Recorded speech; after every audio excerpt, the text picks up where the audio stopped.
guys, just doing a quick video on transmission removal tip on a 2013 Chev Equinox. This one's a 2.4 liter. I watched videos, I looked at tutorials on how to remove this transmission. I was working on a rear main seal.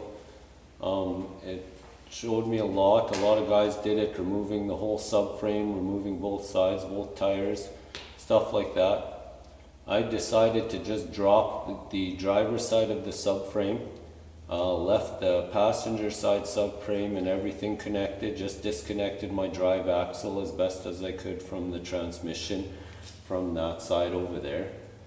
And then yeah, how I did it was I just dropped that subframe, dropped my engine a bit, and had a winching system, and then I just pulled the transmission out.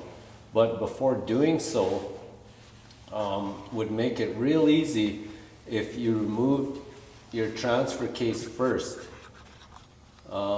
Because what happens is you'll get stuck in there and you have to twist your transmission around.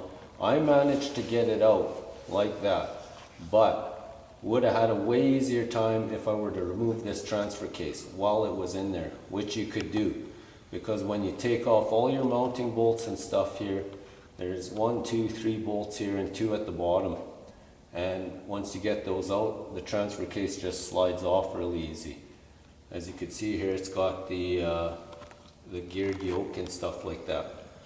But yeah, that's on a 2013 Chev Equinox and 2.4 liter. I was just showing a video, a quick tip on how to get it out with dropping the whole subframe, and if you work with it, you can do it. Thanks for watching, like and subscribe.